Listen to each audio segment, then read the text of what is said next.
Hello everybody and welcome back to this tutorial, and what we're going to do right now is we're going to take a look at some similar or not similar, some different examples of using functions in Python 3. We're going to code some simple programs normally as you would do before actually knowing how to use functions, and then we're going to implement a function to that program in order to see how we can do that. Now, why we're doing this is because I think this would be the best practice. You actually code a program without a function, and then you think about how you can actually implement the function in that program so it can become a little bit useful. So let us see how we can do that. Let us open up our idle right here. And we're not going to use the interpreter. Let us just open the actual new file. So we're going to code our own program, and we are going to use the random library. So import random. Now, what we're going to try to do in this program is we are basically going to create a secret number that is going to be generated by the random library as we did before. Then we are going to use a for loop in order to actually give a user of this program 3 times to actually guess the number. We will actually perform an if-else statement, whether to check if the actual guess was correct, and then if it was, we will just print congratulations, you guessed the number. Else we will print something like better luck next time, and we will close the program. Then after we code that, we're going to try to implement an actual function for a specific part of this code. So first of all, let us code it.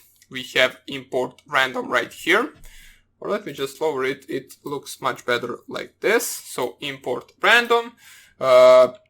First of all, let us create that secret number. So secret number will be equal to calling the random library using the random integer function from this library, and let us generate a number between 1 and 20. Not 29, 20. Okay. Then we can print something like this. I am currently thinking of a number. So we can print something like this. This will be a simple game of guessing the number. Right now, what we want to do, as I said, we want to enter an actual for loop. We want to give the user 3 times to actually guess. Now, how we can actually give the user 3 times to guess? Well, we can use for example, let's use for I in range 1 through 4. The reason why we are using 1 through 4 is because it will be equal to 3 guesses. So 1 through 4, we want to actually print first. So print try to guess the number, exclamation mark. So we print try to guess the number.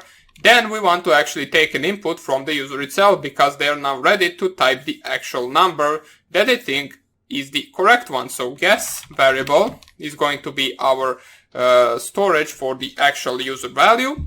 We're going to use an integer function in order to convert the input value into an integer. So in the integer, we also saw an actual example of using these two functions together. So first of all, we use integer, and then inside we use the input function right here, which is going to actually print out enter number between 1 and 20. So this is what the user will see. Then they will specify the number. The number will be inputted. We're going to perform an integer function on that number, because if we don't, this actual guess variable right here will store a string value of this number. That's why we need to actually convert it to integer first, and then store it into the guess variable. Right after we do that, we can perform our if-else statement within our for loop right here to check whether the number is correct. We're going to check whether the number is actually smaller or bigger than the actual secret number. So if guess is smaller than the secret number, which is the number that is generated by the random library. So if the guess is smaller than the secret number, we can print the number you specified is too low. So that we can print something like that. Else if the guess is actually bigger than the secret number, bigger than the actual secret number. Let me just go right here, find it. Bigger than secret number, we can print same as we did in the upper part. So the number you specify is too high. Let me just type here capital I, so it actually looks better. And at the end, else in any other case, and the any other case is of course going to be that the number is correct, because there is really no fourth case in this, we're going to break out of the loop. So simple as that, we're going to break out of the loop. And once we actually break out of the loop, we're going to perform a check whether this actual guess is equal to secret number. Now, why we are doing this? Well, basically, this is going to end anyway, whether the user guesses the actual number or whether the user doesn't guess the actual number. And you can see right here, we don't really guess, or we don't really perform the checking of the guess equal to secret number in the for loop itself. So we have to do it outside in order to make sure that the user actually guessed the number and didn't just run out of the tries, which in our case it has 3 tries to actually guess. So if guess is equal to secret number, we're going to print congratulations. So you have guessed the number.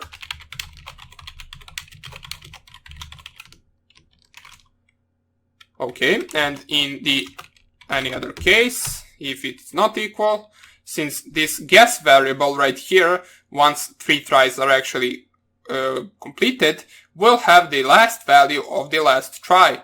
And if the last try was equal to secret number, that means that they successfully guessed it. And if the guess variable is not equal to the value of the secret number, that means they just ran out of they just ran out of those 3 tries that they had, and that then we will print better luck next time. The correct number was, and then we'll just concat it to this string. Now make sure that actually, once again, I can't find my plus sign. Okay, so here it is. Make sure to actually use a string function to actually convert the secret number to the actual string value, so you can actually print it. So string from the secret number. So simple as that. And this is our program right here. First of all, we are going to actually test it. Once we test it, we are going to create a function in this program that is going to perform this part of the code. So let us go right here, run our module. Okay, yeah, we need to save it. We're going to save it in the desktop right here. Go to the Python programs, guess number.py. Run it right here. We can see I'm currently thinking of a number. Let us have the code right next to it so we can see where we are in the code currently. So I'm currently thinking of a number. We're right here. Try to guess the number right here. And right now we are at this line. We specify 3.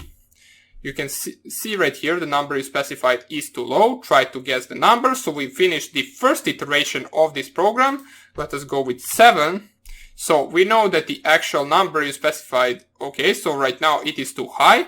Try to guess the number. We know that number is between 3 and 7, so let me just try 5.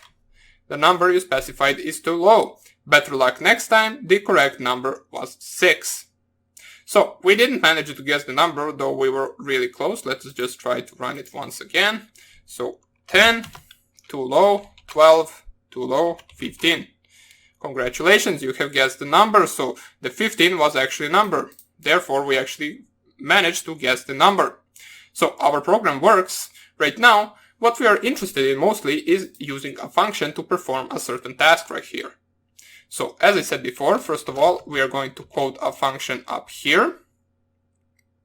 And this function, what it can actually do is it can actually have this entire part right here. Let me just check it right here in the actual function. So let us just try to do it like this. Copy. We can paste it right up here. Def guess underscore number will be our function. Now, of course, our function will actually need to take an input, or it will have to take some argument. But before we do that, make sure to tab each line once so it can actually belong to the function. Okay, so we tab each line once, so the code actually belongs to the function. So now let us see what else we need to change. We have a function guess number. We create a random integer. We perform we print I'm currently thinking of a number, and right now we can call the function. So guess underscore number. Okay, for I in range 1 through 4, print this, then guess equals integer input, enter number between 1 and 20. Right here, what we are going to do is we are going to use a global guess variable, so global guess. Now remember why we are doing this is because we can actually access it outside of the function itself. We saw that in the previous video.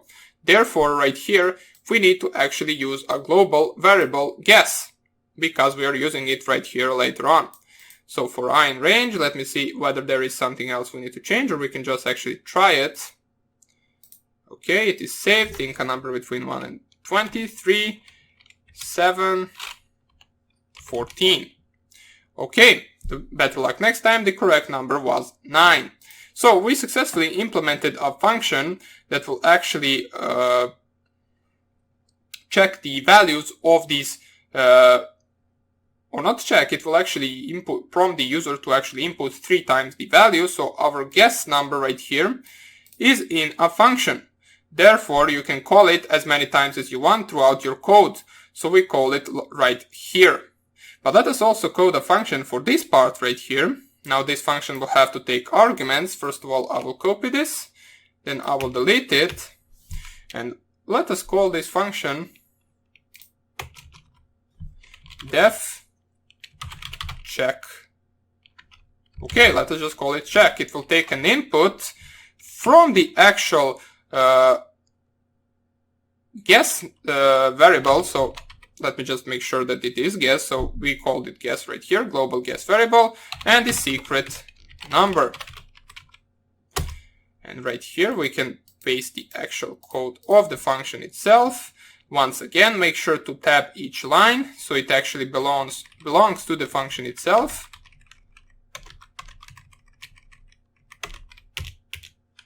Okay, now let us separate also this part right here. Oops. Okay, and we actually can call the check function right after the actual guess number function, and we need to parse the guess and the secret number. Okay, let us see how this will work. We save it. 5. Okay, we got an error. Let me just see what the error is. First of all, did we save it? We should have saved it. Okay, so run this. 3. Okay, invalid literal for integer with base 10. Let us think about this. So def check guess secret number. If guess equals secret number,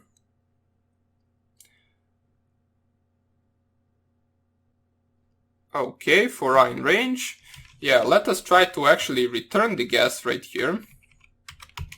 Maybe that is the problem, maybe not. So return guess, and we are going to return it right here. So going to equals to guess number, and then we are performing the check function with the guess and the actual secret number. So let me just save this, run this right here. 4, try to guess the number is too high. 2, 3. Okay, so our program works. The correct number was 1. we actually managed to not guess the number, but doesn't even matter. Our program works. That is what matters. What we had to actually do is, because we didn't really have this guess variable outside, so we actually had to store it back and return it from this guess number function right here. We returned it after the actual for loop. Now make sure to tab this at the same line as the for loop. Now this is not tabbed into the for loop, so don't do this. Just tab it one time out. It has to belong to the guess number function. Therefore, the last try of our user will be returned from this function right here. It will either be a correct try or it will either be a wrong try. Then it will store itself in the guess variable right here. And then we perform the check function with this guess variable, which is going to be the last guess of the user, and the secret number, which is an actual number generated by the random library. So let us run it once again, just to make sure it actually works. 10, too low, 15, too high, 13. Okay, so better luck next time. The correct number was 14. Okay, so our program works. We successfully coded it, and we're going to code a different program in the next tutorial, also using functions. So hope you enjoyed this lecture, and I hope I see you in the next one. Bye!